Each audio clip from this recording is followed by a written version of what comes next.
Now, tomorrow is election day in the UK. The result is predicted to be historic. Historically confusing. The likely outcome of Britain's general election is still too close to call. The latest polls show no party opening up enough of a lead to rule alone. A complicated coalition will be required to form a government. Let's meet the two likely PMs. In the blue corner, current Conservative PM David Cameron. He's the Queen's BFF and a massive hit with the kids. Cameron is running on a unique platform of making as many gaffes as possible, like when he lunched with a typical British family and ate a hot dog with a knife and fork. There were the usual cries of, oh, he's too posh. Well, how do I put this? He's the British Prime Minister. I think it's safe to say he's going to be at least a little bit posh. You know, former PMs include the 1st Duke of Wellington, the 14th Earl of Derby, and in 1814 they elected a top hat the Prime Minister of Britain. Sorry, I should use his full name, the Right Honourable Lord Top Hat, the 4th Duke of Hattington. On the campaign trail, Cameron forgot which football team he follows. Of course, I'd rather you supported West Ham.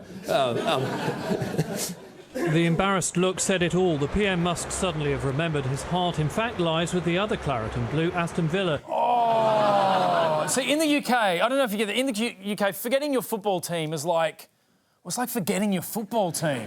It's like the worst thing that you can do. It's like on the ladder, it's like saying you don't like scones, punching the Queen in the face, forgetting the name of your football team. Now, no wonder some voters have turned, like this guy who wrote a delightful little song about the Prime Minister.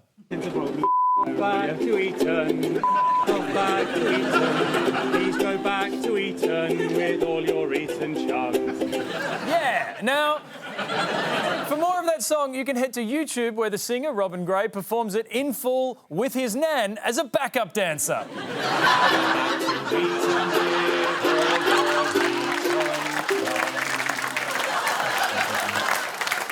Yeah, now that video has had over 31,000 views, all of them from me. Now, in the red corner, the Labor Party, whose leader, Ed Miliband, is trying to convince people that he's tough enough. Well, Ed, convince me.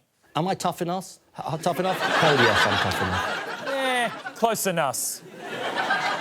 So Cameron and Miliband will absolutely have to climb into bed with someone. But who? First off, there's Nick Clegg's Liberal Democrats, who formed a coalition with David Cameron in 2010, and the leaders got along great. Prime Minister, do you now regret when once asked what your favourite joke was, you replied Nick Clegg? And Deputy Prime Minister, what do you think of that? We're all going to have... I'm afraid I did once. We're all... It's funny because they're smug bastards. And then there's the Scottish National Party, who've got some running scared. On track to wipe out the Labour Party in Scotland, the SNP could win every seat north of the border and hold the balance of power in Westminster. The Daily Mail asked if its leader, Nicola Sturgeon, was the most dangerous woman in Britain. Then again, the Daily Mail also ran the recent headline, Woman's Obituary notes she's survived by a shitload of grandchildren. So what do you do when the result remains too close to call and you can't find some kind of, I don't know, clairvoyant octopus to tell you what the result's going to be? That's right, pigs. But at Pennywell Farm in Devon, they've come up with a novel way of predicting the result, using pigs. After a sluggish start, David Cameron was out in front, but it was Ed Miliband and Pork Clegg that squeezed through the door of number 10 to victory. So apparently the next Prime Minister will be Pork Clegg.